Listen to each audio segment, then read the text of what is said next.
മക്കൾസ്, super happy ആവാൻ മറ്റൊന്നുമല്ല കാരണം ഞാൻ ഇന്നലെ നിങ്ങൾക്കൊരു വാക്ക് തന്നിരുന്നു. നിങ്ങൾ എക്സാം ഹാളിലേക്ക് കയറുമ്പോൾ കോൺഫിഡൻ്റ് ആയിട്ട് എക്സാം എഴുതാൻ പറ്റണം. നമ്മൾ പഠിപ്പിച്ച കാര്യങ്ങൾ ഇങ്ങനെ ക്വസ്റ്റ്യൻ പേപ്പറിൽ ഇങ്ങനെ കാണുന്ന സമയത്ത് നിങ്ങൾക്ക് നമ്മുടെ മുഖോർത്ത് വെച്ച് നിങ്ങൾക്ക് എഴുതാൻ പറ്റണമെന്നൊക്കെ ക്വസ്റ്റ്യൻ പേപ്പർ കണ്ടപ്പോൾ അത് തന്നെയാണ് എനിക്ക് തോന്നിയത്. നമ്മൾ പറഞ്ഞ കാര്യങ്ങൾ തന്നെ മിക്ക കാര്യങ്ങളും അതുപോലെ വന്നിട്ടുണ്ട്. നമ്മൾ പഠിപ്പിച്ച കോൺസെപ്റ്റുകളൊക്കെ തന്നെയാണ് വന്നിട്ടുള്ളത്. അത് രൂപത്തിൽ തന്നെ വന്നിട്ടുണ്ട്. ഓരോ ടോപ്പിക്ക് പഠിക്കുമ്പോൾ അത് എങ്ങനെ പഠിക്കണമെന്നും ഈ ടോപ്പിക്കിൽ നിന്ന് ഇങ്ങനെ കണക്ട് ചെയ്ത് ക്വസ്റ്റ്യൻ വരാൻ സാധ്യതയുണ്ടെന്നൊക്കെ നമ്മൾ വീഡിയോയിൽ പറഞ്ഞിരുന്നു, ലൈവ് ക്ലാസ്സിൽ പറഞ്ഞിരുന്നു. അത് കൃത്യം ശ്രദ്ധിച്ചവർക്ക്, അത് കൃത്യം എഴുതി എൻ്റെ കൂടെ എഴുതി പഠിച്ചവർക്ക് ഇത് വളരെയധികം ഈസി ആയിട്ടുണ്ടാകുമെന്ന കാര്യത്തിൽ ഒരു തർക്കവും ഉണ്ടാവില്ല, ഉറപ്പാണ്. സോ നമ്മൾ ആ ക്വസ്റ്റ്യൻ കാണുമ്പോൾ ഭയങ്കര ഹാപ്പി ആയിട്ടുണ്ട്. ഞാൻ പ്രത്യേകം ഇന്നലെ ഓർഗാനിക്കിൽ OH CHO CO ഒക്കെ വരുന്ന ടേബിൾ കൃത്യം പഠിച്ചുകൊണ്ടു. അത് കണക്ട് ചെയ്ത് ഒരുപാട് ക്വസ്റ്റ്യൻസ് വരാൻ ചാൻസ് ഉണ്ടെന്ന് പറഞ്ഞപ്പോൾ അതേ ടേബിൾ തന്നെ നമ്മൾ ക്വസ്റ്റ്യൻ പേപ്പറിൽ കണ്ടു. സോ ടോട്ടലി നോക്കുകയാണെങ്കിൽ വളരെയധികം ഹാപ്പിയാണ്. നിങ്ങൾക്ക് ക്വസ്റ്റ്യൻ ടഫാണോ എന്ന് ചോദിച്ചു കഴിഞ്ഞാൽ ക്വസ്റ്റ്യൻ സത്യം പറഞ്ഞാൽ ഒന്നും ഡയറക്റ്റ് ക്വസ്റ്റ്യൻ അല്ല, ഒക്കെ ഇൻഡയറക്റ്റ് ക്വസ്റ്റ്യൻ ആണ്. പക്ഷേ നമുക്കത് ടഫ് ആവാണ്ട് ഈസി ആവാനുള്ള കാരണം നമ്മൾ അതുപോലത്തെ ക്വസ്റ്റ്യൻ ഒരുപാട് പ്രാവശ്യം പ്രാക്ടീസ് ചെയ്ത് ആദ്യം മുതലേ ടേം 1 മുതൽ ടേം 2 മുതൽ നമ്മൾ ആദ്യം മുതലേ പ്രാക്ടീസ് ചെയ്ത് വരുമ്പോൾ ക്വസ്റ്റ്യൻ ആ രൂപത്തിലാണ് വരിക എന്നുള്ള അർത്ഥത്തിലേക്ക് നിങ്ങളും അങ്ങ് ഫിറ്റായി. ആ ടൈപ്പ് ക്വസ്റ്റ്യൻ വന്നു കഴിഞ്ഞാൽ നിങ്ങൾക്ക് അടിപൊളിയായിട്ട് എഴുതാൻ പറ്റുമെന്ന് ഉറപ്പായി. അപ്പോൾ ഒരുപാട് സ്റ്റുഡൻസ് ഇതാ ഇപ്പോൾ മെസ്സേജ് അയക്കുന്ന പോലെ അയച്ച് പറയുന്നു ഈസി ആയിരുന്നു സാറേ എക്സാം എന്ന്. അപ്പോൾ അതിലധികം വളരെയധികം സന്തോഷമുണ്ട്.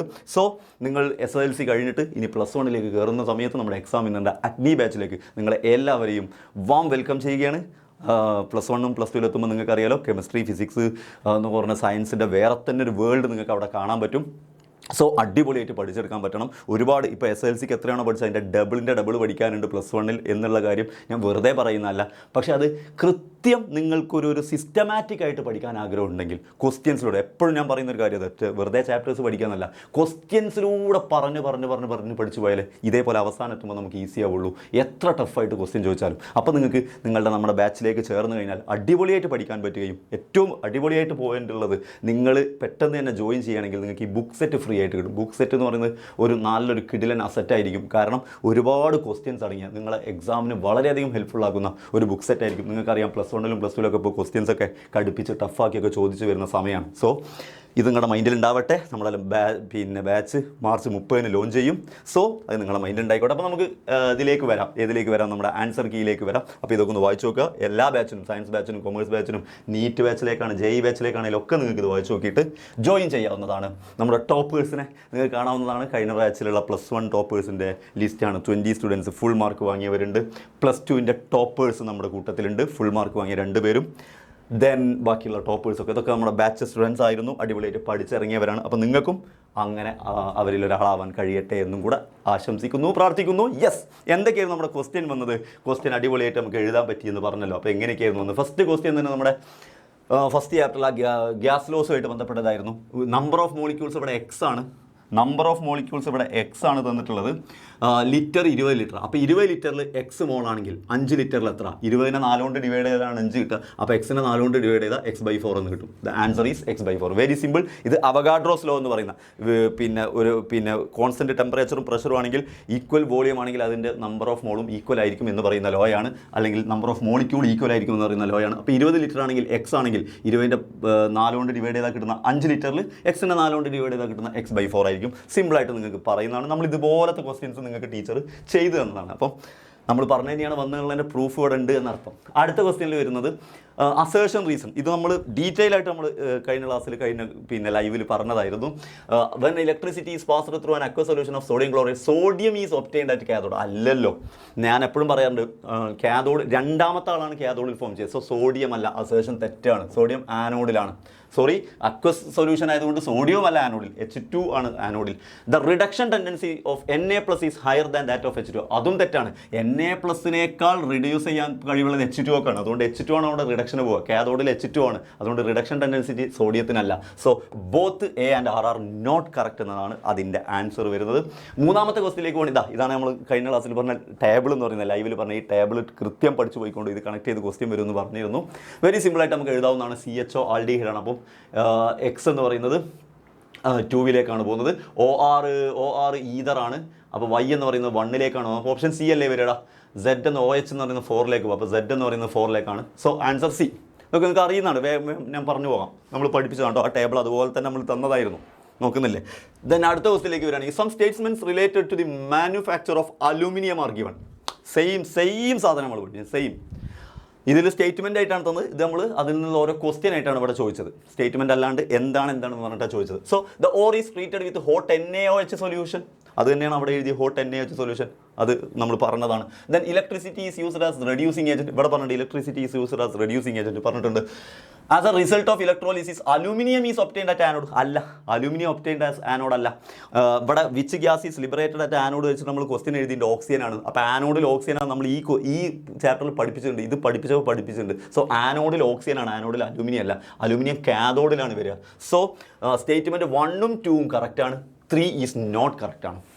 റെഡി, സിമ്പിൾ ക്വസ്റ്റ്യൻ ആണ്. അതിൻ്റെ ഐഡിയ അറിയുന്നവർക്കൊക്കെ അതൊക്കെ എളുപ്പത്തിൽ എഴുതാൻ പറ്റും. കാരണം ആനോഡിലും കാഥോഡിലും എങ്ങനെ കിട്ടണം എന്നുള്ള ജയസ്ട്രിക്ക് വെച്ച് സാറ് പറഞ്ഞു തന്നിരുന്നു. ആദ്യത്തെ ആൾ കാഥോഡിൽ, രണ്ടാമത്തെ ആൾ ആനോഡിലെന്ന്. ദെൻ അടുത്ത ക്വസ്റ്റ്യൻ, ഒരു ഭാഗത്ത് കോട്ടൺ ഡിപ്ഡ് ഇൻ HCl ഉണ്ട്, കോട്ടൺ ഡിപ്ഡ് ഇൻ അമോണിയ ഉണ്ട്. Which substance is responsible for the thick white fumes? ഈ റിയാക്ഷനാണ് തന്നത്. സോ ഒരു ഭാഗത്ത് നിന്ന് HCl വരുന്നു, ഒരു ഭാഗത്തു നിന്ന് NH3 വരുന്നു. സോ NH3യും HClയും കൂടെ റിയാക്ട് ചെയ്തിട്ട് NH3ക്ക് H കയറിയാൽ NH4Cl എന്നുണ്ടാവുന്നു, NH4Cl ഉണ്ടാവുന്നു. സോ അതാണ് തിക്ക് വൈറ്റ് ഫ്യൂംസ്, NH4Cl. അതിൻ്റെ ആൻസർ ഇവിടെ ആൻസർ എഴുതേണ്ടത് NH4Cl. റിയാക്ഷൻ ചോദിച്ചാൽ നിങ്ങൾ ഇതാണ് എഴുതേണ്ടത്. കൃത്യം നിങ്ങളെ പഠിപ്പിച്ചു തന്ന കാര്യമാണ്. അപ്പോൾ അതും സെറ്റാണ്. 2 activities are given. AG road is dipped in ZnSO4, AG സിങ്കിൽ മുക്കി വെച്ചേക്കുന്നു. FE road is dipped in CuSO4, FE Cuലും. നമ്മളെപ്പോഴും ഇലക്ട്രോ കെമിസ്ട്രി പഠിക്കുമ്പോൾ ആദ്യം തന്നെ സാറ് പറഞ്ഞിരുന്ന കാര്യം, ഈ കാര്യം മനസ്സിലാക്കിയിട്ടാണ് ഇലക്ട്രോ കെമിസ്ട്രി പഠിക്കേണ്ടത്. എന്ത്, ആർക്കാണ് റിയാക്ടിവിറ്റി കൂടുതൽ, ആർക്കാണ് റിയാക്ടിവിറ്റി കുറവ്. അതുണ്ടെങ്കിൽ എല്ലാ ക്വസ്റ്റിനും അറ്റൻഡ് ചെയ്യാൻ പറ്റുന്ന ചാപ്റ്ററാണ് നമ്മുടെ ഇലക്ട്രോ കെമിസ്ട്രി. സോ AGയും സിങ്കും ഡിപ്പ് ചെയ്ത് കഴിഞ്ഞാൽ AGക്ക് റിയാക്ടിവിറ്റി കുറവാണ്, സിങ്കിനേക്കാൾ കുറവാണ്. അപ്പോൾ അവിടെ റിയാക്ഷൻ നടക്കൂല, ഡിസ്പ്ലേസ്മെൻറ്റ് റിയാക്ഷൻ നടക്കൂല. പക്ഷേ FEയും കോപ്പറും വരുമ്പോൾ FEക്ക് റിയാക്ടിവിറ്റി കൂടുതലാണ്, അപ്പോൾ അവിടെ ഡിസ്പ്ലേസ്മെൻറ്റ് റിയാക്ഷൻ നടക്കും. സോ എവിടെയാണ്, in which of the solution does the displacement reaction takes place? രണ്ടാമത്തേൽ FE in CuSO4ലാണ് റിയാക്ഷൻ നടക്കുക. Then which metal undergoes oxidation? ഓക്സിഡേഷന് പോകുന്നതാരാ? റിയാക്ടിവിറ്റി കൂടുതൽ ആർക്കാണോ അവനാണ് ഓക്സിഡേഷൻ. ഞാൻ അങ്ങനെ തന്നെ ഒരു ടേം എഴുത്തുന്നിരുന്നു, മലയാളത്തിൽ എഴുത്തിരുന്നു. റിയാക്ടിവിറ്റി കൂടുതൽ ആർക്കാണോ അവർക്കാണ് ഓക്സിഡേഷൻ വരിക. ഞാൻ ആ ടോപ്പിക്ക് പറയുന്ന ഈ ഒരു ക്വസ്റ്റ്യൻ അല്ല കേട്ടോ, ആ ടോപ്പിക്ക് പറയുന്ന ഇഷ്ടംപോലെ ക്വസ്റ്റ്യൻ നമ്മൾ ചെയ്തിട്ടുണ്ട്. ഇതൊരു എക്സാമ്പിൾ ക്വസ്റ്റ്യൻ ആയിട്ട് എടുത്തതാണ്. സോ ഓക്സിഡേഷൻ സംഭവിക്കുന്ന ആർക്കാണ്? അയണിനാണ്. അതൊക്കെ നിങ്ങൾ ഈസി ആയിട്ട് എഴുതിയിട്ടുണ്ടാകുമെന്ന് വിചാരിക്കുന്നു. Zinc blende is an ore of zinc. നമ്മൾ കഴിഞ്ഞ ലൈവിൽ ഇതിൻ്റെ ഇതേ ക്വസ്റ്റ്യൻ സിങ്ക് ബ്ലെൻഡിന് പകരം കലാമിൻ വെച്ചിട്ടാണ് ചെയ്തത്. Calamine is an ore of zinc എന്ന് പറഞ്ഞിട്ട് ഇതേ രണ്ട് ക്വസ്റ്റ്യൻ റിപ്പീറ്റ് ചെയ്തിട്ടുണ്ട്. നിങ്ങൾ മോഡൽ ക്വസ്റ്റ്യൻ റിപ്പീറ്റ് ചോദിച്ചതാണ്. അപ്പോൾ ഞാൻ പറഞ്ഞിരുന്നു മോഡൽ ക്വസ്റ്റ്യൻ തന്നെ അതിൻ്റെ തിരിച്ചു മറിച്ചൊക്കെ ചോദിക്കാൻ ചാൻസ് ഉണ്ട് പബ്ലിക്കിന്. അതുപോലെ ചോദിച്ചൊരു ക്വസ്റ്റ്യൻ ആണ്. So which is the concentration method? Zinc ബ്ലെൻഡിനെ കോൺസെൻട്രേറ്റ്, അപ്പോൾ സിങ്ക് ബ്ലെൻഡ് പറഞ്ഞാൽ സൾഫൈഡാണ്. സൾഫൈഡിനെ കോൺസെൻട്രേറ്റ് ചെയ്യാൻ ഉപയോഗിക്കുന്ന മെത്തേഡാണ് ഫ്രോത്ത് ഫ്ലോട്ടേഷൻ. അപ്പോൾ ഫസ്റ്റ് വൺ ഫ്രോത്ത് ഫ്ലോട്ടേഷൻ എന്നാണ് ആൻസർ, ഫ്രോത്ത് ഫ്ലോട്ടേഷൻ. രണ്ടാമത്തെ question, which is the process used to convert the concentrated ore into its oxide? Oxide ആക്കാൻ ഉപയോഗിക്കുന്നത് സൾഫൈഡ് ആയതുകൊണ്ട്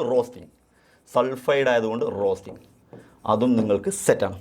ready, next question, the molecular formula of the first 3 series. ഞാൻ മറ്റൊരു സീരീസുകൾ തന്നിട്ട് ഇതുപോലെ ചോദിച്ചിരുന്നു. ഇവിടെ സീരീസ് എന്ന് പറയുന്നത് ഒന്ന് C2H2 ആണ്. അപ്പോൾ ഇത് ആൽക്കൈനാണ്. കാർബണിൻ്റെ എണ്ണം 2, അതിൻ്റെ ഡബിൾ 4, അതിന് 2 കുറച്ച് H2. അപ്പം ഇത് ആൽക്കൈനാണ്. ഈ ആൽക്കൈനാണ് ഇവിടെ തന്നത്. ആ സീരീസുകളാണ് തന്നത് C2H2, C3H4, C4H6. Write the molecular formula of the 5th member of the series. ഈ സീരീസിലെ 5th മെമ്പർ, ആദ്യത്തെ ആൾ C2H2, രണ്ടാമത്തെ ആൾ C3H4, മൂന്നാമത്തെ ആൾ C4H6. അപ്പോൾ നാലാമത്തെ ആൾ ആര് വരും? C5H8 വരും അല്ലേ? കാർബണിൻ്റെ എണ്ണം 5, അതിൻ്റെ ഡബിളിൽ നിന്ന് 2 കുറച്ചത്. ദെൻ അടുത്ത ആൾ ആര് വരും? C6H10 എന്ന് വരും. സോ 6th മെമ്പർ ആരാണ്? C6H10 ആണ്. ഓക്കെ, ഫസ്റ്റ് ആൻസർ ആയി C6H10. ദെൻ അടുത്ത ക്വസ്റ്റ്യൻ എന്താ? Write the structural formula of A position isomer of this compound. ഈ കോമ്പൗണ്ടിൻ്റെ പൊസിഷൻ ഐസോമർ എഴുതുക. Very simple. Right the structural formula of position isomer of this compound. Very simple. C6H10 എന്നാണ്. 6 carbon എഴുതണം. എഴുതുമ്പോൾ തെറ്റിക്കരുത്. Hydrogen 1, 2, 3, 4, 5, 6, 7 ഇതേപോലെ തെറ്റിക്കരുത്. 6 ഇട്ടാൽ മതി. Then മക്കളെ എവിടെയെങ്കിലും ട്രിപ്പിൾ ബോണ്ട് കൊടുക്കുന്നു. ഇവിടെ ട്രിപ്പിൾ ബോണ്ട് കൊടുത്തു കഴിഞ്ഞാൽ CH ഇല്ല. ദെൻ ഇവിടെ CH2, ഇവിടെ CH2, ഇവിടെ CH2, ഇവിടെ CH3. 3, 2, 5, 2, 7, 2, 9, 1, 10. C6H10 ആണ് വരുന്നത്. ഇതാണ് ഒരു ഐസോമർ. ഇതിൻ്റെ പൊസിഷൻ ഐസോമർ എഴുതാൻ പറഞ്ഞാൽ ഈ ട്രിപ്പിൾ ബോണ്ട് മാറ്റി അപ്പുറത്തേക്ക് ഇട്ടാൽ മതി. അപ്പോൾ 1, 2, 3, 4, 5, 6 ട്രിപ്പിൾ ബോണ്ട് ഇവിടെ ഇടുന്നു. സോ CH3 ആവുന്നു. ദെൻ ഇവിടെ CH2 ആവുന്നു, ഇവിടെ CH2 ആവുന്നു, ഇവിടെ CH3 ആവുന്നു. Simple, humble and horrible. Set. അപ്പോൾ അത് അടിപൊളിയായിട്ട് എഴുതാവുന്നതാണ് നിങ്ങൾക്ക്. യെസ്, നെക്സ്റ്റ് ക്വസ്റ്റ്യനിലേക്ക് പോകണമെങ്കിൽ സെയിം ക്വസ്റ്റ്യൻ നമ്മൾ നല്ല ചെയ്തു. Same question. Manganese is an element that exhibits different oxidation states. Atomic number manganese 25. Find the oxidation state of Mn in MnO2. MnO2ലുള്ള ഓക്സിഡേഷൻ സ്റ്റേറ്റ്, Mnൻ്റെ ഓക്സിഡേഷൻ സ്റ്റേറ്റ് നമ്മൾ ഇതുപോലെ ചെയ്ത് എന്നിട്ട് +4 ആണെന്ന് കണ്ടെത്തി. സോ Mnൻ്റെ +4 ആണ് ആൻസർ. ഇതിൽ ആൻസർ വരുന്നത് +4 ആണ്. റെഡി. ദെൻ അടുത്ത ക്വസ്റ്റ്യൻ എന്താ? Write the subshell electronic configuration of manganese ion in MnO2. MnO2ലുള്ള സബ്ഷെൽ ഇലക്ട്രോണിക് കോൺഫിഗറേഷൻ അതും നമ്മൾ ചെയ്തു. നമ്മളത് അടുത്ത ക്വസ്റ്റ്യനിലായിട്ട് ചെയ്തിട്ടുണ്ട് കേട്ടോ. യെസ്, ഇവിടെ അല്ല, ഞാൻ അടുത്ത പേജിലാണ് ചെയ്തത്. അതായത് MnO2ലുള്ള ഓക്സിഡേഷൻ എന്ന് പറഞ്ഞാൽ Mn+4ൻ്റെ ഓക്സിഡേഷൻ സ്റ്റേറ്റ് ആണ് ചോദിച്ചത്. അപ്പോൾ ഞാനത് പ്രത്യേക Mn+4ൻ്റെയും +2ൻ്റെയും ഞാൻ ഇന്നത്തെ ലൈവിൽ ചെയ്തു തന്നിരുന്നു. Mn+4 എന്ന് പറയുമ്പോൾ ആർഗൺ എന്ന് എഴുതിയിട്ട് നിങ്ങൾ Mn മാത്രമായിരുന്നെങ്കിൽ നിങ്ങൾ 3d5 4s2 എന്നാണ് എഴുതുക. പക്ഷേ 4 എണ്ണം പോകുമ്പം ഇവിടുന്ന് 2 എണ്ണത്തിൽ നിന്ന് പോകും, അപ്പോൾ അത് 0 ആകും. ദെൻ ഇവിടുന്ന് 2 എണ്ണം പോകും, അപ്പോൾ 3d3 ആകും. So the answer is argon 3d3 4s0 എന്നാകും. ടോട്ടൽ ഉള്ളതിൽ നിന്ന് ഇവിടുന്ന് 2 എണ്ണം പോകും, ഇവിടുന്ന് 2 എണ്ണം പോകും, അങ്ങനെ 4 എണ്ണം പോകും. സെറ്റ്. നെക്സ്റ്റ് ക്വസ്റ്റിലേക്ക് പോകുകയാണെങ്കിൽ the combustion equation for methane is given. നമ്മുടെ സ്റ്റോഷിയോമെട്രി പിന്നെ എന്താണ് പറയുക, നിങ്ങളുടെ ഗ്യാസ് ലോസുമായിട്ട് ബന്ധപ്പെട്ട ചാപ്റ്റർ എന്നുള്ള ക്വസ്റ്റ്യൻ ആണ്. അതിൽ find the mass of oxygen required to react with 160 gram of methane. നിങ്ങളുടെ ഇക്വേഷൻ CH4 + 2O2 അതേ ക്വസ്റ്റ്യൻ എന്നിട്ട് അതുപോലത്തെ ടൈപ്പ് ക്വസ്റ്റ്യൻ ചെയ്തിട്ടുണ്ട് കേട്ടോ. Yes, CH4 + 2O2 CO2 + 2H2O. നിങ്ങൾക്ക് മിസ് ചെയ്ത് തന്നിട്ടുണ്ട് ഈ ടൈപ്പ്. സോ മക്കളെ വെരി സിമ്പിളായിട്ട് പറയുകയാണെങ്കിൽ എത്ര 160 gram മീഥൈൻ 160 gram മീഥൈനാണ് നിങ്ങൾ എടുക്കുന്നതെങ്കിൽ എത്ര ഗ്രാം ഓക്സിജൻ വേണമെന്നാണ് ചോദ്യം. സിമ്പിളായിട്ട് ചോദിക്കുകയാണെങ്കിൽ എത്ര ഗ്രാമാണ് ശരിക്കും ഇവിടെ ഉള്ളത്? ശരിക്കും ഇവിടെ ഉള്ളത് 16 ഗ്രാമാണ്. എത്ര ഗ്രാമാണ് ശരിക്കും ഇവിടെ ഉള്ളത്? O2 എന്ന് പറഞ്ഞാൽ ഓക്സിജൻ എന്ന് പറഞ്ഞാൽ 16 ഗ്രാമാണ്. O2 എന്ന് പറഞ്ഞാൽ 32 ഗ്രാമാണ്. 32 × 2 എന്ന് പറഞ്ഞാൽ 64 ഗ്രാമാണ്. എടാ 16ന് 64 ആണെങ്കിൽ 160ന് എത്രയായിരിക്കും? 640. Simple, humble. സെറ്റ്. ദെൻ അടുത്ത ക്വസ്റ്റ്യനിലേക്ക് വരികയാണെങ്കിൽ find the volume of CO2. Find the volume of CO2. അപ്പോൾ ഞാൻ ഈ ഇക്വേഷൻ എടുത്ത് എഴുതാം. CH4 + 2O2 CO2. Find the volume. എത്ര വോളിയം ഇവിടെ വേണം? At STP produced by the complete combustion of 80 gram of methane. 80 gram methane റിയാക്ട് ചെയ്യാൻ എത്ര ലിറ്റർ CO2 വേണം? Very simple. ഇത് 16 ഗ്രാമിന് എത്ര വേണം? 16 ഗ്രാമിന് എത്ര വേണം നോക്കിയാൽ മതി. 16 ഗ്രാമിന് എത്ര ഗ്രാം വേണം എന്നല്ല, എത്ര ലിറ്റർ വേണം. എടാ 16 ഗ്രാം എന്ന് പറഞ്ഞാൽ 1 മോളാണ്, 1 CH4 ആണ്. 1 മോൾ CH4ന് 1 മോൾ CO2. 1 മോൾ CO2 പറഞ്ഞാൽ 22.4. സോ 16 ഗ്രാമിന് 22.4 ആണെങ്കിൽ 80 ഗ്രാമിന് എത്ര വേണം? എടാ 16നെ 80 ആക്കാൻ 5 കൊണ്ട് ഇൻറ്റു ചെയ്തു. അപ്പോൾ 22.4നെയും 5 കൊണ്ട് ഇൻറ്റു ചെയ്താൽ 22.4 × 5 എന്ന് പറഞ്ഞാൽ 112 ലിറ്റർ. 22 × 4 × 10 പറഞ്ഞാൽ 224. അതിൻ്റെ പകുതി 112 ലിറ്റർ. സെറ്റ്. റെഡി. ഈസി ആയിട്ട് ചെയ്തിട്ടുണ്ടാവുമെന്ന് വിശ്വസിക്കുന്നു. റെഡി. ഓക്കെ, കാരണം ഇതേപോലത്തെ ക്വസ്റ്റ്യൻ നമ്മൾ ഒരുപാട് ചെയ്തതാണ്. The volume of A sample of NH3 gas at STP is 89.6 litre. ചെയ്തിട്ടുണ്ട് ഇതേ സാധനം, ഈ ടൈപ്പ് ചെയ്തിട്ടുണ്ട്. യെസ്, നോക്കടാ. The volume of A sample of NH3 gas. NH3 ഗ്യാസിൻ്റെ വോളിയം അപ്പം 89.6 ലിറ്ററാണ് NH3യുടെ ഇപ്പോഴത്തെ വെയിറ്റ്. അപ്പോൾ നിങ്ങൾ അറിയേണ്ടത് calculate the mass of NH3 sample എന്നാണ് നിങ്ങൾ പറയേണ്ടത്. NH3 എന്ന് പറഞ്ഞാൽ 17 ഗ്രാം അല്ലേ? N 14 H1 ആണെങ്കിൽ NH3 17 അല്ലേ? 17 ഗ്രാം STPയിൽ എത്രയായിരിക്കും? 1 മോളാണ്. 1 മോൾ എന്ന് പറഞ്ഞാൽ 22.4 ലിറ്റർ. അപ്പോൾ 17 ഗ്രാം എന്ന് പറഞ്ഞാൽ 22.4 ലിറ്റർ ആണെങ്കിൽ നോക്കിക്കേ 89.6 ലിറ്റർ എന്ന് പറയുന്നത് എത്ര ഗ്രാമാണെന്നാണ് ചോദ്യം. 17 ഗ്രാം 22.4 ലിറ്റർ ആണെങ്കിൽ 89.6 ലിറ്റർ എത്ര ഗ്രാം എടുത്തതാണെന്നാണ്. 22.4 89.6 തമ്മിലുള്ള ബന്ധം എന്ന് പറയുന്നത് ഇതിനെ 4 കൊണ്ട് ഇൻറ്റു ചെയ്താൽ നിങ്ങൾക്ക് ഇത് കിട്ടും. അപ്പോൾ 17നെ 4 കൊണ്ട് ഇൻറ്റു ചെയ്താൽ ഇവിടുത്തെ ആൻസർ കിട്ടൂലേ? 17നെ 4 കൊണ്ട് ഇൻറ്റു ചെയ്ത് കഴിഞ്ഞാൽ you will get 68 gram. Yes, simple. How many molecules are present in the sample? 17 gram 68 ഗ്രാമിൽ എത്ര മോളിക്യൂൾസ് ഉണ്ട്? 68 ഗ്രാം എന്ന് പറഞ്ഞാൽ 4 കൊണ്ടാണ് ഇൻറ്റു ചെയ്തത്. അഥവാ 4 മോളാണ്. 4 മോളാണ് NH3. അപ്പോൾ എത്ര മോളിക്യൂൾസ് ഉണ്ട് എന്ന് പറയുമ്പോൾ 4 × NA. 4 × NA എന്ന് പറയുമ്പോൾ 4 × 6.022 × 10⁻23. സിമ്പിൾ. 4 × 6.022 എന്ന് പറഞ്ഞാൽ 4 × 2 എന്ന് പറഞ്ഞാൽ 8. അത് ചെയ്യണമെന്നില്ല.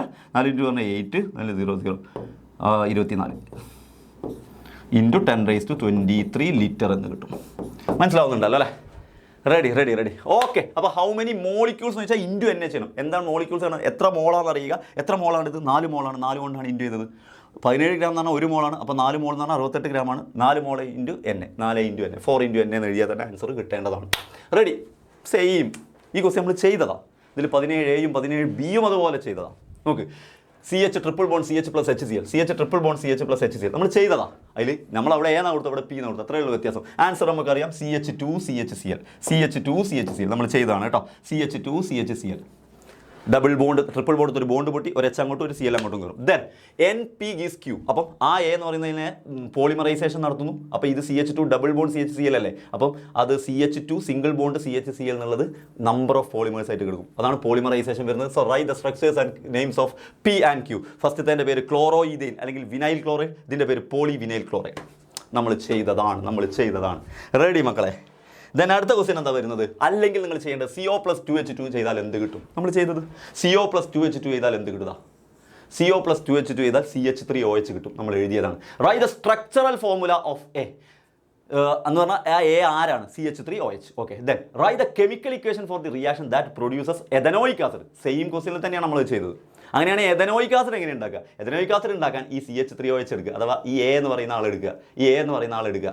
അതിലേക്ക് കാർബൺ മോണോക്സൈഡ് ചേർത്താൽ നിങ്ങൾക്ക് CH3COH കിട്ടും. ചെയ്ത് പഠിച്ചവർക്ക് അടിപൊളിയായിട്ട് കിട്ടിയിട്ടുണ്ടാവുമെന്ന് വിശ്വസിക്കുന്നു. ദെൻ നെക്സ്റ്റ് ക്വസ്റ്റ്യൻ ഒന്ന് വായിച്ചേ. നെക്സ്റ്റ് ക്വസ്റ്റ്യനിൽ പറയുന്നത് ദ ലാസ്റ്റ് ടു, ഇത് ഇലക്ട്രോ കെമിസ്ട്രി എന്നുള്ള പീരിയോഡിക് ടേബിളിൻ്റെ ചാപ്റ്റർ എന്നുള്ളതാണ്. ഇതേ ടൈപ്പ് ക്വസ്റ്റ്യൻ ചെയ്തവർക്ക് ഇത് കൺഫ്യൂഷൻ ആയി ഉണ്ടാവില്ല എന്ന് വിശ്വസിക്കുന്നു. കാരണം നമ്മൾ അതേപോലെ ഒരുപാട് ക്വസ്റ്റ്യൻസ് ചെയ്തിട്ടുണ്ട്. The last 2 electrons of the element P belonging to the third period are filled in the S subshell.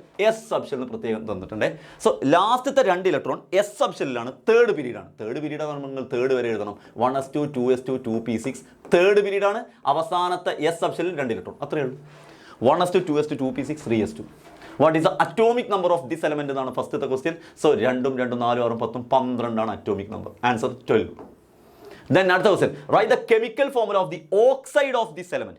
ഈ കോമ്പൗണ്ടിന്റെ ഓക്സൈഡ് എഴുതാൻ വെരി സിമ്പിൾ 12 ആണ്. ഇത് 3s2 ആണ്. അപ്പോൾ അവസാനത്തെ ഷെല്ലിൽ, ഔട്ടർ മോസ്റ്റ് ഷെല്ലിൽ 2 ഇലക്ട്രോൺ, അതാണ് അതിൻ്റെ വാലൻസി.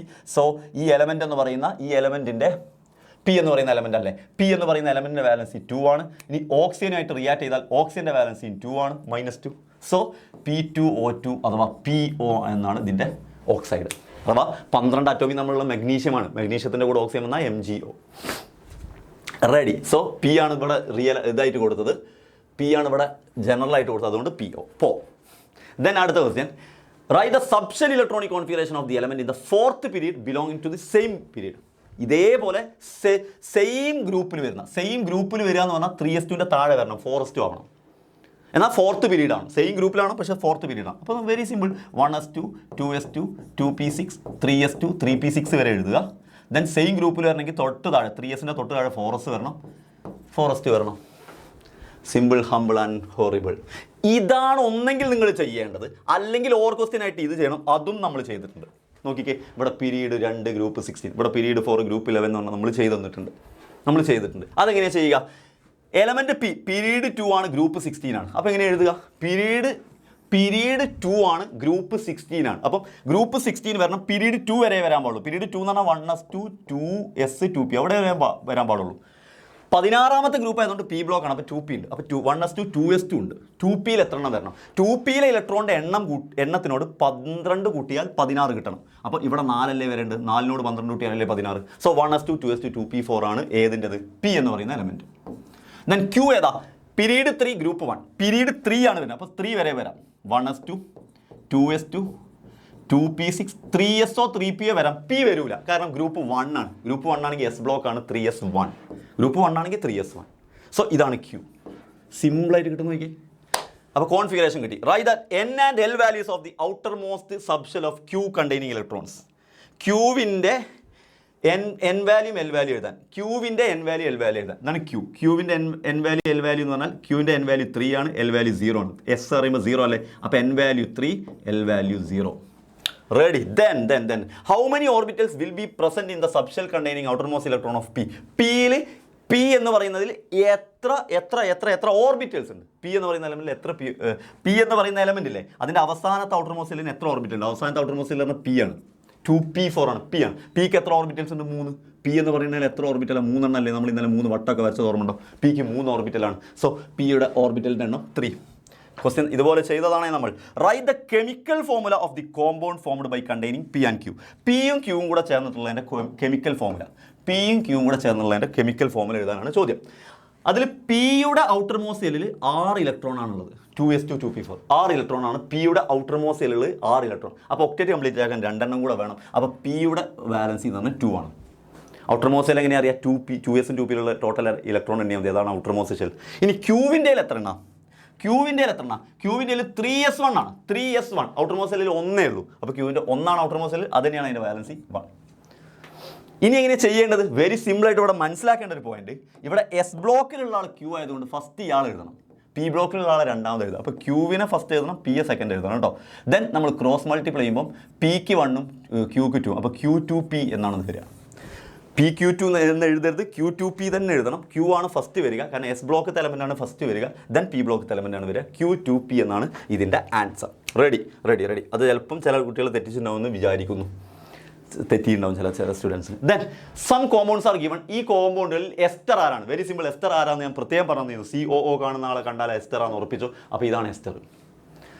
ഓക്കെ, അത് കിട്ടി. ദെൻ റൈറ്റ് ദ IUPAC name of the acid and alcohol that must be reacted to prepare this ester. ഇത് ചെയ്തതാ, അതേ സാധനം ചെയ്ത് നോക്ക്. CH3 CH2 CH2 COO CH3 CH2 CH2 CO CH2 C. അതന്നെ, അത് കിട്ടാനെടുക്കേണ്ടുന്ന ആസിഡും ആൽക്കഹോളും ഏതാണെന്നാണ് ചോദ്യം. Very simple. ഇതുവരെയുള്ള ആളായിരിക്കും ആസിഡ്. ആരാണ് ആസിഡ്? 1 2 3 4 4 ആസിഡ് വരണമെങ്കിൽ COOH, ബ്യൂട്ടനോയിക് ആസിഡ്. സോ ആരാണ് ആസിഡ്? Butanoic acid. ആരാണ് ആൽക്കഹോൾ? ഈ ബാക്കിയുള്ള 2 കാർബണാണ്. അപ്പോൾ ഈഥൈൽ ആൽക്കഹോൾ അല്ലെങ്കിൽ ethanol, ethyl alcohol. Simple, humble. Then write the equation for the chemical reaction. ഇത് നമ്മളുടെ കെമിക്കൽ റിയാക്ഷൻ്റെ ഇക്വേഷൻ ആണ് എഴുതാൻ ചോദിച്ചത്. അതും നമ്മൾ ഇന്നലെ പഠിച്ചതാണ്. അത് നമ്മളുടെ equation CH3 CH2OH CH3 CH2 CH2 COOH നമ്മൾ സ്റ്റാർ ഇട്ട് വെച്ച് നമ്മൾ പഠിപ്പിച്ചതാണ്. നിർബന്ധമായിട്ട് അതിന് ചോദ്യം വരുമെന്നുള്ളത്. ദെൻ ഈ COH OHും പോകും, ഈ CH3 CH2 Hും പോയി കഴിഞ്ഞാൽ അത് ഒന്നിച്ച് കഴിഞ്ഞാൽ CH3 CH2 CH2 COO CH2 CH3. മക്കൾ പ്രത്യേകം ശ്രദ്ധിക്കേണ്ട ഒരു പോയിന്റ് എന്താ പറയുക, ഇതൊന്നും ഡയറക്റ്റ് ക്വസ്റ്റൻ അല്ല, ഇതൊക്കെ കുറച്ച് ഇൻഡയറക്റ്റ് ആയിട്ടുള്ള നിങ്ങളെ കുഴപ്പിക്കണം എന്ന് വിചാരിക്കുന്ന ക്വസ്റ്റൻ തന്നെയാണ്. പക്ഷേ നിങ്ങൾക്ക് അത് ഈസി ആയിട്ടുണ്ടെങ്കിൽ അത് പ്രാക്ടീസിൻ്റെ ഗുണമാണ്. പ്രാക്ടീസ് ചെയ്ത് നമ്മൾ ടഫ് ക്വസ്റ്റ്യനെ പോലും ഇത് ഈസി ആണല്ലോ, ഇത് നമ്മൾ ചെയ്ത് പഠിച്ചാണല്ലോ എന്ന രൂപത്തിൽ എത്തിക്കുന്നതാണ്. അതുതന്നെയാണ് ഈ ഒരു സിസ്റ്റമാറ്റിക് ഒരു സ്റ്റഡിയിങ്ങിൻ്റെ ഗുണം എന്ന് പറയുന്നത്, ഉദ്ദേശം എന്ന് പറയുന്നത്. ഫസ്റ്റ് മുതലേ നിങ്ങളെ ഇങ്ങനത്തെ ക്വസ്റ്റ്യൻ ചെയ്ത് ലോജിക്കലി സെറ്റാക്കി തരാം. അപ്പോൾ നിങ്ങൾക്ക് കോമ്പറ്റീറ്റീവ് എക്സാംസിലും നിങ്ങൾക്ക് ഒരുപാട് തിളങ്ങാൻ പറ്റും. Then analyse A given graph drone. ഇത് വെരി സിമ്പിളായിട്ട് നിങ്ങൾക്ക് മനസ്സിലാക്കാവുന്ന ഒരു സാധനമാണ്. എങ്ങനെയാണെന്ന് ചോദിച്ചു കഴിഞ്ഞാൽ ഇത് വളരെ സിമ്പിളായിട്ട് നിങ്ങൾക്ക് മനസ്സിലാക്കാവുന്ന സാധനം എന്ന് പറഞ്ഞാൽ PV കണ്ടോ, മാറാണ്ട് പോകുന്നു. PV കോൺസ്റ്റൻറ്റ് അറിയുന്ന ഏത് ലോയിലാണ്? Boyle's law. അപ്പോൾ PV കോൺസ്റ്റൻ്റ് ഉള്ള ലോ ബോയിൽസ് ലോ. അപ്പോൾ ലോ ഏതാണെന്നാണ് ചോദിച്ചത്? Boyle's law. രണ്ടാമത്തെ ക്വസ്റ്റ്യനിൽ പ്രഷർ തന്നിട്ടുണ്ട്, വോളിയം തന്നിട്ടുണ്ട്. എന്നിട്ട് നിങ്ങളോട് പറയാണ് new volume, what will be the new volume? രണ്ടാമത്തെ വോളിയം എത്രയായിരിക്കും? If this gas is increased pressure 3 times. Pressure 3 times കൂട്ടിയാൽ വോളിയം എത്രയായിരിക്കും? നിങ്ങൾക്കറിയാം പ്രഷറും വോളിയം ഇൻവേഴ്സ്ലി പ്രൊപ്പോർഷനല്ല. അപ്പോൾ പ്രഷർ 3 times കൂട്ടിയാൽ വോളിയം 3 times കുറയും എന്ന് പറഞ്ഞാൽ 450 / 3 ചെയ്താൽ മതി, 150 ആയിരിക്കും ആൻസർ. ഇനി ഒറ്റയടിക്ക് അങ്ങനെ ചെയ്യാം, അല്ലെങ്കിൽ നിങ്ങൾ P1 V1 = P2 V2 ചെയ്യണം. അതിൽ P1 എന്ന് പറഞ്ഞാൽ 2 ആണ്, V1 എന്ന് പറഞ്ഞാൽ 450 ആണ്. ഈക്വൽ ടു P2 എന്ന് പറഞ്ഞാൽ 2 × 3 times. 3 times ഇൻറ്റു ചെയ്യുന്ന 6 × V2 എന്ന് പറഞ്ഞാൽ അറിയില്ല. അപ്പോൾ V2 കിട്ടാൻ എന്ത് ചെയ്താൽ മതി? 450 × 2 / 6.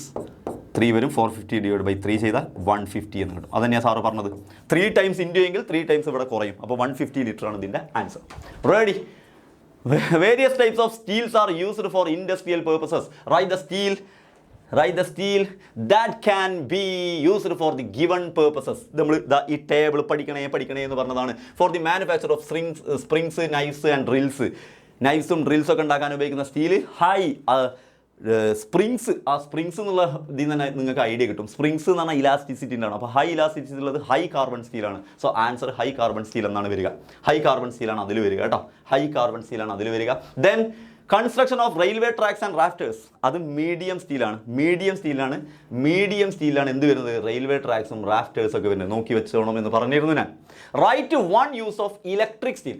ഇലക്ട്രിക് സ്റ്റീൽ എന്നുള്ള പേര് ചിലപ്പോൾ നിങ്ങൾ അറിയുമെന്നറിയില്ല, പക്ഷേ ഞാൻ പറഞ്ഞു തരുന്നു. ഒരു പേരുണ്ട്, സിലിക്കൺ സ്റ്റീൽ എന്ന് പറയുന്ന ആൾ. സിലിക്കൺ സ്റ്റീൽ എന്ന് പറയുന്ന ഒരാളുണ്ട്. സിലിക്കൺ സ്റ്റീൽ ഇതിലല്ല, സിലിക്കൺ സ്റ്റീൽ. ഈ സിലിക്കൺ സ്റ്റീൽ എന്ന് പറയുന്ന ആൾ സ്റ്റീലിൻ്റെ കൂടെ, അതായത് Fe-യും കാർബണിൻ്റെയും കൂടെ സിലിക്കൺ വരുന്നതാണ് സിലിക്കൺ സ്റ്റീൽ. ഈ സിലിക്കൺ സ്റ്റീൽ മെയിനായിട്ട് നമ്മുടെ ഇലക്ട്രിക്കൽ ഐറ്റംസിലാണ് ഉപയോഗിക്കുന്നത്. അതുകൊണ്ട് അതിനെ ഇലക്ട്രിക് സ്റ്റീൽ എന്ന് വിളിക്കും. അഥവാ അതിൻ്റെ ഒരു യൂസ് എന്ന് വെച്ച് കഴിഞ്ഞാൽ നിങ്ങൾക്ക് മോട്ടോഴ്സിൻ്റെ ഇത് എഴുതാം, ജനറേറ്റേഴ്സ് എഴുതാം, മോട്ടോഴ്സ്, ജനറേറ്റേഴ്സ്, ട്രാൻസ്ഫോമേഴ്സ് ഒക്കെ നിങ്ങൾക്ക് സിലിക്കൺ സ്റ്റീൽ എഴുതാം. അപ്പോൾ ഇലക്ട്രിക് സ്റ്റീലിൻ്റെ യൂസും അതാണ്. ഇനി അതല്ല നിങ്ങൾ എഴുതുന്നതെങ്കിൽ, രണ്ടാമത്താണ് എഴുതിയെങ്കിൽ, ആ രണ്ടാമത്തെ ഭാഗം ഞാൻ ഇന്നലെ അവസാനം എൻ്റെ ക്ലാസ്സിൻ്റെ അവസാനത്തിലാന്ന് തോന്നുന്നു കൃത്യം ഇതൊന്ന് നോക്കണേന്ന് പറഞ്ഞിട്ട് ഈ ചിത്രവും അതും ഈ 2 ക്വസ്റ്റ്യനും അതുപോലെ ചോദിച്ചിരിക്കുന്നു. വേറെ ഒന്നും ഇല്ലാണ്ട് ഞാൻ കറക്റ്റ് പഠിപ്പിച്ച പോലെ ചോദിച്ചിട്ടുണ്ട്. A very dilute sodium chloride solution എന്നൊക്കെ പറഞ്ഞിട്ട് പറയാണ്. ഒന്നിൽ ഇരുമ്പാണിയെ കോപ്പർ കൊണ്ട് റാപ്പ് ചെയ്തിരിക്കുന്നു, ഒന്നിൽ ഇരുമ്പാണിയെ മഗ്നീഷ്യം കൊണ്ട് റാപ്പ് ചെയ്തിരിക്കുന്നു. ഏതിലാണ് ചോദ്യം എന്നാണ്, in which test tube does the nail undergo rusting? ഏതിലാണ് നെയിൽ റസ്റ്റ് ആവുക, തുരുമ്പിക്കുക? വെരി സിമ്പിൾ, കോപ്പർ കൊണ്ട് ചുറ്റിയതിൽ. കാരണം കോപ്പറിനേക്കാൾ റിയാക്ടിവിറ്റി Fe ആണ്. അപ്പോൾ ഫസ്റ്റ് തേലാണ് എന്ത് ചെയ്യുന്നത്, ഫസ്റ്റ് തേലാണ്, അതായത് Fe. അതല്ല ഏതിലാണ് വരുന്നത് ഏതിലാണ് മക്കളെ വരുന്നത്? Fe കോപ്പർ കൊണ്ട് ചുറ്റിയതിൽ. ഈ Fe ആണിയെ കോപ്പർ കൊണ്ട് ചുറ്റിയതിലാണ് വരിക. Fe കോപ്പർ കൊണ്ട് ചുറ്റിയതിലാണ് വരിക. Fe കോപ്പറും കൂടെ ചുറ്റിയതിലാണ് വരിക. എന്താ കാരണം? Feക്ക് റിയാക്ടിവിറ്റി കൂടുതലാണ് കോപ്പറിനേക്കാൾ. അപ്പോൾ Fe പെട്ടെന്ന് റെസ്റ്റിങ്ങിന് പോകും. Then although aluminium is A very reactive metal, it resist corrosion. Aluminium highly reactive ആയിട്ട് പോലും അത് കൊറോഷന് പോകാത്തത് എന്തുകൊണ്ട് എന്നുള്ള കാരണം ഞാനിതാ ഇവിടെ പഠിപ്പിച്ചിരിക്കുന്നു. ക്രിയാശീലം കൂടിയത് അലൂമിനിയം ആണെങ്കിലും ഏറ്റവും വേഗത്തിൽ ലോഹനാശനം സംഭവിക്കുന്ന ഇരുമ്പിനാണ്. കാരണം അതിന് നിങ്ങളോട് പറഞ്ഞു ചോദിച്ചിരുന്നു ഞാൻ. അതിൻ്റെ കാരണം പറഞ്ഞത് അലൂമിനിയത്തിൻ്റെ മുകളിൽ വരുന്ന കോട്ടിങ് തിന്നും നോൺ പോറസുമാണ്. അതുകൊണ്ട് അത് പ്രൊട്ടക്റ്റീവ് ലെയറായിട്ട് നിൽക്കുന്നു, സംരക്ഷണ കവചമായിട്ട് നിൽക്കുന്നു. എന്നാൽ ഇരുമ്പിന് അങ്ങനെയല്ല. അപ്പോൾ അലൂമിനിയത്തിൻ്റെ മാത്രമാണ് ചോദിച്ചത്, അതും നിങ്ങൾ എഴുതിയിട്ടുണ്ടാകും. റെഡി മക്കളെ. Then some hints about an organic compound is given. ഒരു ഓർഗാനിക് കോമ്പൗണ്ടിനെ കുറിച്ച് ചില ഹിൻസ് തന്നിട്ടുണ്ട്. എന്താണ് hints? There are 5 carbon atoms in 1 molecule. അപ്പോൾ 5 കാർബൺ ആറ്റം ഉണ്ട്. Then the position of CO group is 2. Position of CO group 2. അപ്പോൾ രണ്ടാമത്തെ പൊസിഷനിൽ CO ഉണ്ട്. Write the structural formula of this organic compound എഴുതി കഴിഞ്ഞു. CH3 CH2 CH2 CH3. Then write the structural formula and IUPAC name of A functional isomer of this compound. ഇതിൻ്റെ functional isomer എന്ന് പറഞ്ഞാൽ COക്ക് പകരം CH എഴുതുക. CH എഴുതുമ്പോൾ അറ്റത്ത് എഴുതണം. സോ CH3 5 ടോട്ടൽ വരാൻ പാടുള്ളൂ. CH2 CH2 CH2 CHO. And ഇത് മാത്രം എഴുതിയാൽ പോരാ, IUPAC പ്രത്യേകം ചോദിച്ചിട്ടുണ്ട്. മറന്നവരുണ്ടെങ്കിൽ ആ മാർക്ക് പോകും. യെസ്, ഇതിൻ്റെ പേര് പെൻറ്റനാൽ. മറ്റേതിൻ്റെ പേര് പെൻറ്റനോൺ അല്ലെങ്കിൽ പെൻറ്റൻ2 ആണ്. റെഡി, അതും ക്ലിയർ ആണ്. 17ാമത്തെ ക്വസ്റ്റ്യൻ. ആ ക്വസ്റ്റ്യൻ വേറൊരു രൂപത്തിൽ നമ്മൾ മോഡലിന് ചെയ്തിരുന്നു. നിങ്ങൾക്ക് അറിയുന്ന ക്വസ്റ്റ്യൻ ആയിരിക്കും ഇത്. Which of the given metals are used to make a galvanic cell with highest voltage? Highest voltage ഉണ്ടാവണമെങ്കിൽ ഹൈ റിയാക്റ്റീവായ മെറ്റലും ലോ റിയാക്റ്റീവായ മെറ്റലും നമ്മൾ കൂടിയാൽ മതി. ഹൈ റിയാക്റ്റീവായ മെറ്റൽ, റിയാക്റ്റിൻ്റെ ഓർഡർ ഇവിടെ തന്നിട്ടുണ്ട്, മഗ്നീഷ്യവും. ഏറ്റവും റിയാക്റ്റിവിറ്റി കുറഞ്ഞത് സിൽവറും. അപ്പോൾ മഗ്നീഷ്യവും സിൽവറും കൂടെ ചേർത്താൽ മതി. സോ മഗ്നീഷ്യവും MgSO4 എടുക്കുക. ദെൻ സിൽവർ നൈട്രേറ്റ് സൊല്യൂഷനും കൂടി എടുത്തിട്ട് സെൽ ഉണ്ടാക്കിയാൽ മതി. ദെൻ അടുത്ത question, write the chemical equation of the reaction taking place at the cathode in the cell. ഈ സെല്ലിലെ കാഥോഡിൽ നടക്കുന്ന റിയാക്ഷൻ എഴുതുക. കാഥോഡ് ആരായിരിക്കും? മഗ്നീഷ്യത്തിനാണ് റിയാക്ടിവിറ്റി കൂടുതൽ, അപ്പോൾ അത് ആനോഡിൽ. Agക്കാണ് റിയാക്ടിവിറ്റി കുറവ്, അപ്പോൾ അത് കാഥോഡിൽ. അപ്പോൾ കാഥോഡിൽ നടക്കുന്ന റിയാക്ഷൻ ഇലക്ട്രോണിനെ വാങ്ങും. അപ്പോൾ Ag+ എന്ന് പറയുന്ന ആൾ ഇലക്ട്രോണിനെ വാങ്ങിയിട്ട് Ag ആകും. സോ സ്വാഭാവികമായിട്ടും Mg2+ ആണ്, 2 ഇലക്ട്രോണിനെയാണ് വിട്ടുകൊടുക്കുന്നത്. സോ 2Ag+, 2 ഇലക്ട്രോൺ വാങ്ങി 2Ag ആവും. ഇനി അഥവാ 2 ഇട്ടിട്ടില്ലെങ്കിലും നിങ്ങൾക്ക് മാർക്ക് കുറയില്ല, മറ്റേ ആൻസർ മാർക്ക് കിട്ടും. Then which of the given metals acts only as the anode when galvanic cells are made? ഇതിൽ ആനോഡായിട്ട് മാത്രം വർക്ക് ചെയ്യുന്നൊരു മെറ്റൽ ഏതായിരിക്കും? ഏറ്റവും ഹൈലി റിയാക്റ്റീവ് ആയ ആൾ. ഇപ്പോൾ മഗ്നീഷ്യവും സിങ്കും വെച്ചാൽ മഗ്നീഷ്യം ആയിരിക്കും ആനോഡ്. ഹൈലി റിയാക്റ്റീവ് ആയ ആളാണല്ലോ ആനോഡ്. സിങ്കും അയണും വെച്ചാൽ സിങ്ക് ആവും, പക്ഷേ മഗ്നീഷ്യം അയണും വെച്ചാൽ വീണ്ടും മഗ്നീഷ്യം. അപ്പോൾ എപ്പോഴും ആനോഡായിട്ട് വർക്ക് ചെയ്യുന്നത് മഗ്നീഷ്യം ആയിരിക്കും. Ready, last and final question, 18th question. നോക്കിക്കേ, known as king of chemicals. X എന്ന് പറയുന്ന ഒരാളെ കുറിച്ചാണ് പറയുന്നത്. അയാൾ കിങ് ഓഫ് കെമിക്കൽസ് എന്നാണ് അറിയപ്പെടുന്നത്. അത് മറ്റാരുമല്ല, H2SO4 ആണ്. രണ്ടാമത്തെ statement, it is prepared industrially through the contact പ്രോസസ്സിലൂടെ ഉണ്ടാക്കുന്നത് തീർച്ചയായിട്ടും H2SO4. Write the answers to the question given below. Write the ionisation equation of X. X break ആവുന്നതിൻ്റെ ഇക്വേഷൻ എഴുതുക. H2SO4 അല്ലേ? H2SO4 എങ്ങനെയാണ് ബ്രേക്ക് ആവുക? അയോണൈസേഷൻ നടക്കുക. H2SO4 ബ്രേക്ക് ചെയ്താൽ 2H+ഉം SO4 2- ആയിട്ട് ബ്രേക്ക് ആവും. Yes. Then write the name of the acid formed when X react with NaCl. X എന്ന് പറയുന്നത് H2SO4 ആണ്. ഇയാൾ NaCl-ആയിട്ട് റിയാക്ട് ചെയ്താൽ കിട്ടുന്ന ആസിഡിൻ്റെ പേര് എഴുതുക. Very simple. H2SO4 SO4ഉം Na-യുമായിട്ട് കൂടി ചേർന്നിട്ട് Na2SO4 ഉണ്ടാവും. അത് നിങ്ങൾ എഴുതണം നിർബന്ധമില്ല. നിങ്ങളോട് ആസിഡാണ് ചോദിച്ചത്. ആസിഡ് ഇവിടുത്തെ Hഉം ഇവിടുത്തെ Cl-ഉം കൂടെ ചേർന്ന് H2Cl അല്ല, HCl. So the answer is HCl. Balance ഒന്നും ഞാൻ ചെയ്യുന്നില്ല, ക്വസ്റ്റ്യൻ അതല്ലാത്തത് കൊണ്ട്. So the answer is HCl. What is the nature of the salt formed when X react with ammonium hydroxide? X എന്ന് പറഞ്ഞാൽ H2SO4 ആണ്. കൂടി ചെയ്യുന്നത് അമോണിയം ഹൈഡ്രോക്സൈഡ് NH4OH-നോടാണ്. അപ്പോൾ ചോദ്യം എന്താ? What is the nature of the salt? സോൾട്ടിൻ്റെ നേച്ചർ നിങ്ങൾ പഠിച്ചിട്ടുണ്ടാവും. സോൾട്ടിൻ്റെ നേച്ചർ, H2SO4 എന്ന് പറയുന്ന ഒരു സ്ട്രോങ് ആസിഡാണ്. NH4OH എന്ന് പറയുന്നത് വീക്ക് ബേസ് ആണ്. സ്ട്രോങ് ആസിഡും വീക്ക് ബേസും ചേർന്നാൽ കിട്ടുന്നത് അസിഡിക് സോൾട്ടാണ്. ആരാണോ സ്ട്രോങ് അയാളുടെ സ്വഭാവം, അപ്പോൾ അസിഡിക് സോൾട്ടാണ്. അപ്പോൾ നേച്ചർ അസിഡിക് ആണ്. എന്താ റീസൺ? സ്ട്രോങ് ആസിഡും വീക്ക് ബേസും കമ്പൈൻ ചെയ്താൽ കിട്ടുന്ന സോൾട്ടിൻ്റെ സ്വഭാവം, സോൾട്ട് ഹൈഡ്രോളിസിസ് പറയുന്നത് അസിഡിക് നേച്ചർ ആയിരിക്കും. Okay, ready? ആ പോയിന്റ് ക്ലിയർ. അസിഡിക് നേച്ചർ ആയിരിക്കും. Ready? Next question. The chemical formula of calcium chloride is CaCl2. Which alkali should be used to form this salt? CaCl2 ഉണ്ടാവാൻ എടുക്കുന്ന alkali ഏതാണ്? എടാ Caക്ക് OHനെയും കൊടുക്കുക, Cl2ന് Hനെയും കൊടുക്കുക. അപ്പോൾ Caക്ക് OHനെ കൊടുക്കുമ്പോൾ 2 OHനെ കൊടുക്കണം, CaOH twice. കാരണം ഇവിടെ Clന് 2 H വരും, അപ്പോൾ HCl 2 HCl എന്ന് വരും. സോ CaOH twice ആണ് base. Write the ionisation equation of this alkali. ഈ ആൽക്കലിയുടെ ionisation equation CaOH twice break ചെയ്യുമ്പോൾ കിട്ടുന്നത്, CaOH twice ബ്രേക്ക് ചെയ്യുമ്പോൾ Ca2+ കിട്ടും, 2 OH- കിട്ടും. Okay, then will calcium chloride undergo salt hydrolysis? Yes, why not? Yes. എന്താ കാരണം? അതൊരു സോൾട്ടാണ്. കാൽഷ്യം ക്ലോറൈഡ് എന്ന് പറയുന്നത് സോൾട്ടാണ്. ആ സോൾട്ട് ഹൈഡ്രോളിസ് ചെയ്യുമ്പോൾ ആസിഡും ബേസും കിട്ടും. അത് തന്നെ കാരണം. സോ CaCl2 എന്ന് പറയുന്ന ഒരു സോൾട്ടാണ്. അത് ഹൈഡ്രോളിസ് ചെയ്യുമ്പോൾ, സോൾട്ട് ഹൈഡ്രോളിസ് ചെയ്യുമ്പോൾ you will get an acid and base. അത് തന്നെ കാരണം. ഏതാണ് ആസിഡ് കിട്ടുക? HCl. ഏതാണ് ബേസ് കിട്ടുക? Calcium hydroxide. സോ ഇതൊക്കെയാണ് മക്കളെ നമ്മൾ പറഞ്ഞതും ചോദിച്ചതുമായ എല്ലാ കാര്യങ്ങളും വന്നിട്ടുണ്ട്. അപ്പം ഐ ആം വെരി ഹാപ്പി നിങ്ങൾക്ക് ഇതെല്ലാം പഠിപ്പിച്ചതെന്ന് മനസ്സിലാക്കി തന്നു. നിങ്ങൾക്ക് അതെല്ലാം എഴുതി പഠിച്ചെടുക്കാൻ പറ്റിയെന്ന് ഒരുപാട് പേര് മെസ്സേജ് അയച്ചൊക്കെ പറഞ്ഞതിൽ. സോ ഇനിയും നിങ്ങളെ കാണണം. നമുക്ക് അടിപൊളിയായിട്ട് പഠിക്കണമെങ്കിൽ +1ലേക്ക് നിങ്ങൾക്ക് ജോയിൻ ചെയ്യാവുന്നതാണ്. ഞാനിവിടെ ഡീറ്റെയിൽസ് തന്നിട്ടുണ്ട്. ഡീറ്റെയിൽസ് ഇതിൻ്റെ താഴെ കൂടെ ഇങ്ങനെ സ്ക്രോൾ ചെയ്ത് പോകുന്നുണ്ട്. അപ്പോൾ അതൊക്കെ നോക്കിയിട്ട് വേഗത്തിൽ തന്നെ ജോയിൻ ചെയ്തോ. അടിപൊളിയായിട്ട് +1 +2 ഒക്കെ പഠിക്കാൻ കഴിയട്ടെ. SLCയിൽ നല്ല മാർക്കും നല്ല റിസൾട്ട് ഉണ്ടാക്കാൻ നിങ്ങൾക്ക് കഴിയട്ടെ എന്ന് പ്രാർത്ഥിച്ചുകൊണ്ട്, this is JS. I am signing off from SLC batch. Thank you. Bye-bye.